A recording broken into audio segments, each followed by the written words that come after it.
Hello friend, આજે આપણે બાળકોને પ્રિય એવી ચટપટી ખટ્ટી મીઠી દાળ ઢોકળી બનાવવાના છીએ અને એ પણ સિક્રેટ ટ્રીક સાથે. તો દાળ ઢોકળી બનાવવા માટે અહીં મેં લઈ લીધું છે અડધી વાટકી જેટલી તુવરની દાળ, જે એકદમ ચોખ્ખી સાફ કરીને વીણી લીધી છે. કોરી દાળ છે, મોયા વગરની છે. તો હવે આપણે એને કુકરમાં લઈ લઈશું અને આ ક્વોન્ટિટી 2 જણ માટે દાળ ઢોકળી બનાવી છે એના માટેની છે. તો પાણીથી આપણે એને સારી રીતે વોશ કરી લઈશું, એટલે એના ઉપરનો જે પણ કચરો હોય એ નીકળી જાય. તો હવે તે મસળી અને દાળને ધોઈ દેવાની છે. અહીં મેં તુવરની દાળ લીધી છે, કેટલાક લોકો અડદની દાળ ઢોકળી પણ બનાવતા હોય છે. તો હવે આપણે પાણી કાઢી લીધું છે. કુકરમાં ચડવા માટે માપ પ્રમાણે પાણી મૂકી દઈએ. અડધી વાટકી દાળ હતી, એની સાથે હું અહીં 3.5 વાટકી જેટલું પાણી ઉમેરીશ દાળમાં, એટલે આપણી દાળ એકદમ ચડી અને તૈયાર થઈ જાય, નીચે બેસે પણ નહીં. હવે આપણે એમાં ઉમેરી દઈશું ટામેટું. અહીં દાળમાં જ ઉમેરી દેવાથી એ સારી રીતે ચડી જાય છે અને બાળકો આસાનીથી ખાઈ શકે છે. કેટલીક વાર બાળકો ટામેટાં દાળમાં આવતા અલગ કાઢે છે, તો એવું ન કરે એ માટે હું અહીં જ ઉમેરી દઉં છું. સાથે હળદર અને મરચું ઉમેરી અને હળદર અને મીઠું ઉમેરીને દાળને મૂકી દઈશું. સાથે જો તમારે સિંગ દાણા ઉમેરવા હોય તો ડાયરેક્ટ દાળમાં ન ઉમેરતા વાટકીમાં મૂકી શકો છો. તો આપણી દાળ ચડે છે ત્યાં સુધીમાં આપણે લોટ બાંધી દઈએ. તો અહીં મેં ઘઉંનો લોટ લીધો છે 1.5 વાટકી જેટલો.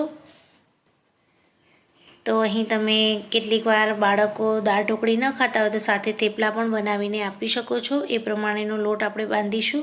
તો સ્વાદ પ્રમાણે મીઠું ઉમેરી દીધું છે, હળદર અને તીખાશ પ્રમાણે મરચું ઉમેરી દઈશું. સાથે ધાણા જીરું પાવડર, તલ અને અજમો. પાચન શક્તિ માટે અજમો બેસ્ટ હોય છે, એટલે હું અજમો દરેક વખતે નાખું જ છું. અને ગરમ મસાલો, ત્યારબાદ 1.5 પરી જેટલું તેલ ઉમેરી અને લોટને સારી રીતે મસળી અને એને બાંધી લેવાનો છે. તો આ લોટને તમે ઢોકળીમાં પણ વાપરી શકો છો અને સાથે થેપલા બનાવીને પણ બાળકોને આપી શકો છો. તો સરસ રીતે આપણો લોટ બંધાઈ ગયો છે. તો લોટને થોડીક વાર માટે ઢાંકીને રેસ્ટ માટે મૂકી દઈએ. ત્યાં સુધીમાં આપણે એક ગેસ ઉપર પાણી ગરમ કરવા મૂકી દઈએ. તો અહીં પાણી મેં મૂકી દીધું છે, એને ઢાંકી દઈએ અને પાણી ગરમ થાય છે ત્યાં સુધી આપણે લોટને મસળી અને એના એક સરખા મોટા મોટા લુવા બનાવી દઈએ. તો આવી રીતે મેં 5 જેટલા લુવા બનાવી દીધા છે. હવે કોરા લોટમાં લપેટી અને રોટલી વણીશું. માફ કરશો, અહીં થોડોક પ્રકાશ વધારે આવી ગયો છે એટલે તમને ક્લિયર દેખાતું નહીં હોય. તો આવી રીતે આપણે મોટો રોટલો વણી લેવાનો છે. બધી સાઈડથી એક સરખો. તો આ રીતે હું બધા જ રોટલા વણી લઈશ. તો આપણા બધા જ રોટલા વણાઈ ગયા છે મોટા, અને બહુ પતલા પણ નથી અને બહુ જાડા પણ નથી એવા રોટલા બનાવી દીધા છે. આપણું પાણી પણ ઉકળવા લાગ્યું છે. ગેસની ફ્લેમને થોડીક ઓછી કરી અને અહીં આપણે એક ટ્રીક અપનાવવાના છીએ, જેનાથી ઢોકળી આપણી એકદમ છૂટી પડે. તો મોઇશ્ચર રોટલામાંથી ઉડી જાય એ માટે આપણે અહીં વરાળના જે ઢાંકણ ઉપર જે ગરમી છે એનાથી આપણે એનું મોઇશ્ચર ઉડાડી દઈશું. તો આવી જ રીતે વારાફરતી બધા જ રોટલાને થોડી સેકન્ડો માટે ઢાંકણ ઉપર મૂકી અને એને ફેરવી લઈશું બંને બાજુ, એટલે એકદમ રોટલા ડ્રાય થઈ જશે અને આપણી ઢોકળી એ ચીપચીપી નહીં બને. તો આવી જ રીતે મેં બધા જ રોટલાને સૂકા કરી લીધા છે. તમે જોઈ શકો છો કે મારો લોટ એકદમ નરમ હતો છતાં પણ એ ડ્રાય થઈ ગયા છે. હવે આપણે કુકરનું ઢાંકણ ખોલી લીધું છે અને દાળને ચેક કરી લઈએ કે ચડી છે કે નહીં. તો દાળ આપણી ચડી ગઈ છે. તો હવે વિસ્કરની મદદથી આપણે એને સારી રીતે મિક્સ કરી લઈશું. અહીં તમે બ્લેન્ડરથી પણ ઝીણી કરી શકો છો, પણ મને એકદમ ઝીણી પસંદ નથી એટલે હું વિસ્કરથી જ કરું છું. હવે આપણું પાણી જે ગરમ હતું એ ગરમ પાણીને આપણે દાળમાં ઉમેરી દઈશું. સાથે એમાં મસાલા પણ કરી દઈશું. તો અહીં મેં ગોળ ઉમેરી દીધો છે. જે પ્રમાણે ગળપણ ખાતા હોય એ પ્રમાણે ગોળ ઉમેરવાનો. ધાણા જીરું પાવડર અને સ્વાદ પ્રમાણે મરચું ઉમેરી દઈશું.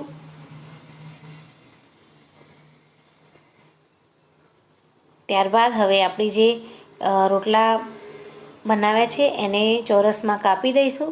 તો તમે જોઈ શકો છો એકદમ ડ્રાય થઈ ગયા છે, તો એ પાટલી પરથી પણ ખસી જાય છે. તો આવી રીતે કટ કરી અને આપણે દાળમાં ઉમેરી દઈશું.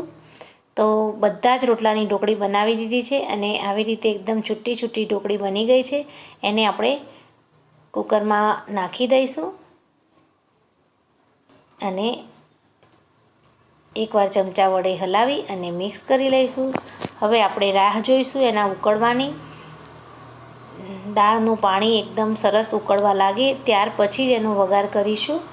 તો ધીમે ધીમે આપણી દાળ ઉકળવા લાગી છે, ઉભરો આવવા લાગ્યો છે. તો હવે ફરીથી એકવાર હલાવી લઈશું એટલે નીચે ઢોકળી ચોંટી ન જાય.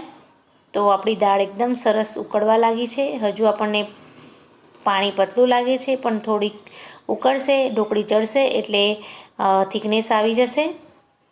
તો હવે આપણે વઘાર કરીશું. તો વઘારિયામાં મેં લઈ લીધી છે 1 ચમચી જેટલું ઘી અને 1 પરી ભરીને મેં લીધું છે તેલ. હવે એમાં મેથીના 2 દાણા નાખી દીધા છે. ત્યારબાદ રાઈ તતડે એટલે આપણે એમાં જીરું ઉમેરવાનું છે. ગેસની ફ્લેમને ઓછી રાખવાની એટલે આપણો વઘાર છે એ બળી ન જાય. તો રાઈ તતડવા લાગી છે. હવે એમાં જીરું ઉમેરી દઈશું. ત્યારબાદ સૂકા 2 મરચાં અને લવિંગ, તજ અને સાથે તમાલપત્ર ઉમેરી દઈશું. હવે મેં ગેસની ફ્લેમને બંધ કરી દીધી છે. હવે આપણું તેલ ઉકળેલું છે એટલે એકદમ સરસ રીતે સતરાઈ જશે. લીલા મરચાં ઉમેરી દીધા છે, હિંગ ઉમેરી દીધી અને હવે મીઠો લીમડો ઉમેરી અને આપણે જે વઘાર તૈયાર કર્યો છે એને આપણે ઢોકળીમાં રેડી દઈશું. તો એકદમ આપણો વઘાર સરસ રીતે થઈ ગયો છે. વઘારના અવાજ ઉપરથી આપણને ખબર પડે કે દાળમાં કે શાકમાં વઘાર કેવો થયો. તો આપણો વઘાર એકદમ સરસ થઈ ગયો છે અને ઢોકળી પણ એકદમ ચડવા લાગી છે. હવે આપણે એને ચેક કરી લઈશું કે ઢોકળી ચડી કે નહીં. દાણા નાખી દઈશું લીલા. તો એકદમ તમે જોઈ શકો છો કે થોડીવાર પહેલાં આપણી ઢોકળી કેવી હતી અને હવે એ કેવી ઉકળવા લાગી છે અને સાથે થોડીક થીક થવા પણ લાગી છે. આપણે ચેક કરી લઈએ ઢોકળી ચડી છે કે નહીં. તો એકદમ સરસ રીતે આપણી ઢોકળી ચડી ગઈ છે. તમે જોઈ શકો છો કે એકદમ ચપ્પુ પર ચોંટતી પણ નથી અને કટ પણ થઈ ગઈ. તો હવે આપણે ચેક કરી લેવાનું અહીં કે આમાં કોઈ મસાલા ઓછા છે કે નહીં. તો તમે અહીં ચાખી પણ શકો છો. તો મને મીઠું થોડું ઓછું લાગે છે તો હું મીઠું ઉમેરી દઈશ અને કુકરને થોડી વાર માટે બંધ કરી દઈશું. તો બધો જ મસાલો સરસ રીતે બેસી જાય અંદર. તો હવે હવા પણ નીકળી ગઈ છે અને ઢોકળીને આપણે જોઈ લઈએ. તો એકદમ સરસ મજાની ઢોકળી તૈયાર થઈ ગઈ છે, છૂટી અને સ્વાદિષ્ટ. આને તમે એકલી પણ ખાઈ શકો છો, રોટલી સાથે પણ ખાઈ શકો છો અને ભાત સાથે પણ ખાઈ શકો છો. કેટલાક લોકો ઢોકળીમાં દહીં ઉમેરીને પણ ખાય છે. તો તમને આ વિડીયો કેવો લાગ્યો એ કમેન્ટમાં જણાવજો અને તમે પણ આવી રીતે ઢોકળી બનાવજો. એકદમ દેશી સ્ટાઇલમાં, નથી કોઈ નવા મસાલા કે નથી કોઈ એવી અટપટી રેસીપી, એકદમ સહેલી રેસીપી છે અને દાળ ઢોકળી ખાવાની એકદમ અલગ જ મજા છે અને બાળકોની તો ફેવરેટ હોય છે. તો અહીં મેં લીલા મરચાં, ટામેટાં અને ડુંગળી સાથે લીંબુ સાથે મેં સર્વ કરી દીધી છે. તો તમને પણ ગમશે. મળીએ નવા વિડીયોમાં. ત્યાં સુધી બાય.